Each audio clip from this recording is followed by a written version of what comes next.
Bonjour, ici Marc-Antoine au centre du VR à Saint-Nicolas. Aujourd'hui, on va faire la démonstration d'une Spirit 2342BH. On va commencer par faire une tournée à l'extérieur de l'unité pour ensuite se diriger à l'intérieur.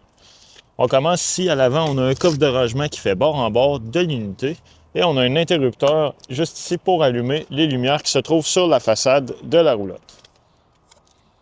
On a la possibilité de connecter un panneau solaire portatif juste ici. Très important, le panneau qu'on va connecter doit avoir un régulateur de courant intégré. On a les marches escamotables pour rentrer à l'intérieur. Une cuisinière, en fait, qui est sur tiroir, donc on vient tirer pour avoir accès à une cuisinière. Celle-ci fonctionne au propane. Lorsqu'on veut l'allumer, on va ouvrir les gaz et à l'aide d'un briquet, allumer le feu. Le robinet avec l'eau chaude, l'eau froide. On a un système Quick Connect juste ici qu'on va venir mettre en place pour se servir du petit bac. Lorsqu'on veut refermer la tablette, on a une planche en dessous qu'on doit relever pour le mettre et le sécuriser en place. Ce qu'on voit là, c'est la sortie pour la fournaise qui fonctionne au propane. On a la ventilation pour le réfrigérateur qui se trouve à l'intérieur. On a aussi une trappe pour la hotte de la cuisinière ici. Donc, elle, si on veut qu'elle soit fonctionnelle, on doit s'assurer de la débarrer pour relever les palettes et que l'air puisse s'extirper facilement. Une prise de courant 120 volts qui fonctionne lorsque la roulotte est branchée. Et on a une prise coaxiale pour la télévision. Un second coffre de rangement juste ici. Aux quatre coins de l'unité, on a des pattes stabilisatrices qu'on peut baisser manuellement, donc qui va servir à immobiliser la roulotte.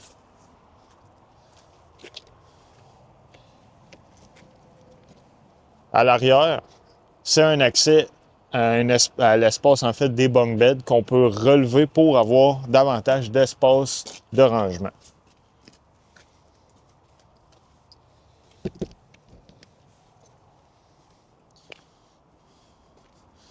Maintenant, à l'arrière, ici, c'est notre système d'égout. Donc, la manière de procéder lorsqu'on veut vider nos eaux usées, on va venir connecter notre tuyau. On a la valve noire qui se trouve à droite. Ça, c'est l'eau de la toilette. C'est elle qu'on va ouvrir en premier. Quand c'est vide, on va ouvrir la valve grise qui est l'eau des éviers et de la douche. Ça va rincer notre tuyauterie. Quand c'est vide, on referme les valves et on remet notre capuchon. On voit les low points qui se trouvent à l'arrière. Ce sont les points le plus bas pour vider la plomberie, autant pour l'eau chaude que pour l'eau froide.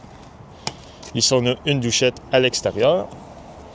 Notre prise 30 A 120 volts pour connecter la roulotte.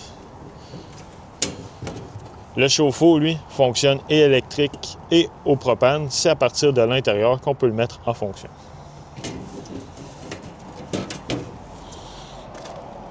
Maintenant, la partie qu'on voit ici, le Black Tank Flush, va servir, lui, à rincer notre réservoir d'eau noire, donc l'eau de la toilette. Quand on commence à avoir des mauvaises odeurs qui s'accumulent, on va connecter l'eau ici, ouvrir l'eau et à l'aide de jet, ça va dissoudre les solides. Très important, il ne faut pas oublier l'eau connectée là parce que ça va monter dans le réservoir noir au point de déborder par la toilette à l'intérieur. Le City Water Connection, c'est là qu'on va connecter l'eau de la ville ou du camping. On a des prises coaxiales câbles satellite pour la télévision, dont une ici, une là. En dessous complètement, le tuyau blanc qu'on voit là va servir à vider le réservoir d'eau fraîche. Donc lorsqu'on veut fonctionner en mode autonomie avec la pompe à l'eau, on remplit notre réservoir via l'emplacement juste ici. Le second accès au coffre de rangement qui fait bord en bord. En avant, la roulotte est munie d'une patte électrique, donc on a un interrupteur pour l'éclairage, monté, baissé. L'emplacement pour mettre deux réservoirs de 20 livres de propane, ainsi que la batterie 12 volts à l'arrière. Le système de freinage, il y a un câble qu'on doit attacher au véhicule indépendamment. Il ne doit pas passer au travers des chaînes. Lui, ce qu'il va faire, c'est que si on perd notre attelage, il va appliquer les freins d'urgence automatiquement. Sur les chaînes, on a aussi des plaquettes comme ça ici. On doit les laisser accrocher après les chaînes. C'est ce qui certifie celles-ci. Si on les trouve bruyantes en route, ce qu'on peut faire, c'est simplement les immobiliser avec une terrape ou les taper en place. On a aussi notre câble électrique qu'on doit connecter à notre véhicule. Lui va faire fonctionner l'éclairage de la roulotte ainsi que le système de freinage. Maintenant, on va se diriger à l'intérieur.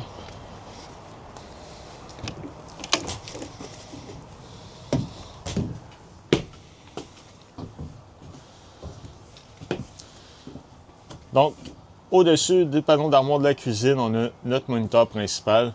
Sur lui, on va voir nos différents niveaux. Donc, niveau de batterie, réservoir eau fraîche, eau noire, eau grise. On a l'interrupteur ici pour faire fonctionner notre chauffe-eau électrique ou au propane. L'interrupteur pour actionner la pompe à eau.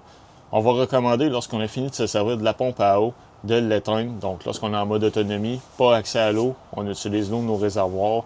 C'est avec l'interrupteur ici qu'on va avoir de l'eau. On a nos interrupteurs pour l'éclairage et pour ouvrir et fermer l'auvent juste ici. En bas, ce qu'on voit, c'est notre détecteur de monoxyde de carbone.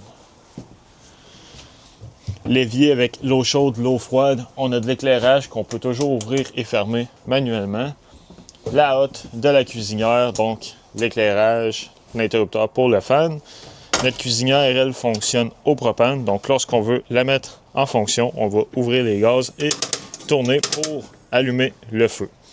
Pour la partie du four, on va ouvrir les gaz et à l'aide d'un briquet, aller allumer directement la flamme. Le réfrigérateur, lui, fonctionne sur 12 volts, 120 volts et propane. Donc, on peut le mettre à on ou à off juste ici. Et par la suite, lorsqu'on le met en mode automatique, il va toujours prioriser le courant 120 volts en premier. Si on veut le faire fonctionner au propane, on va s'assurer que le bouton est retiré pour tomber au mode propane. Notre thermostat pour gérer le système de chauffage et climatisation. Donc lui, on va maintenir le bouton pour l'allumer. Et par la suite, on peut choisir le mode cool pour climatiser, la fournaise pour chauffer ou le mettre à off. On peut aussi seulement faire fonctionner les fans au besoin. Et on monte et on baisse la température juste ici. La partie des bunk beds qui se relève en fait. Donc on a une barrure qu'on peut maintenir en hauteur comme ça, ici au fond. On a de l'éclairage pour chaque étage avec des prises 120 volts et USB. Dans la salle de bain, on a une toilette qui fonctionne au pied pour flusher. On a un bain-douche avec l'eau chaude et l'eau froide. Au plafond, on a une ventilation qu'on ouvre manuellement avec la roulette, puis on appuie sur l'interrupteur pour faire décoller le fan. Notre évier avec l'eau chaude, l'eau froide. Et on a une prise 120 volts avec un breaker. Donc, dans le milieu ici, si jamais on n'a pas de courant dans nos prises, c'est un des premiers endroits à venir voir, s'assurer que le bouton est bien enclenché. En bas, complètement, sous le réfrigérateur, c'est notre panneau des breakers principal. Donc, en bas ici, on a la partie qui gère le 120 volts avec les breakers et le 12 volts avec les fusibles en haut. Quand il y en a une qui va être défectueuse, il y a une lumière rouge qui va s'allumer à côté de celle-ci. On a la possibilité de convertir la dinette en lit supplémentaire. Ce qu'on va faire, c'est simplement relever la table, retirer les pattes et prendre la table et venir les appuyer de chaque côté ici, repositionner les coussins pour avoir un lit supplémentaire. La télévision, elle, est connectée à une antenne qui se trouve sur le toit. Lorsqu'on veut capter des postes digitaux, ce qu'on doit faire, c'est aller dans les paramètres, dans la section Channel et effectuer un Channel Scan. Lui, il va détecter s'il y a des postes disponibles dans l'environnement. Un exemple, au centre d'hiver, on va capter 3 à 4 postes différents. Cette étape-là est à refaire dès qu'on va se déplacer avec le roulotte, et ce pour chaque télévision. On a aussi un radio qui est intégré avec des haut-parleurs au plafond et à l'extérieur. Donc, on peut connecter notre téléphone Bluetooth. On peut gérer la zone intérieure et extérieure indépendamment. Différentes fonctions qu'on peut faire avec celui-ci. On a une petite table qu'on peut relever pour avoir une tablette supplémentaire. De chaque côté du lit, on a des prises de courant 120 volts et USB.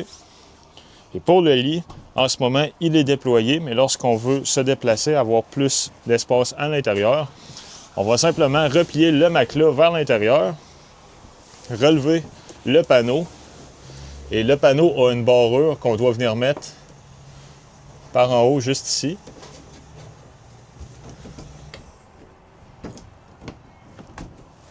Comme ça. Donc, en ce moment, il est en place et on peut relever notre fauteuil pour avoir des places assises supplémentaires. C'est ce qui conclut la démonstration du Spirit. Merci.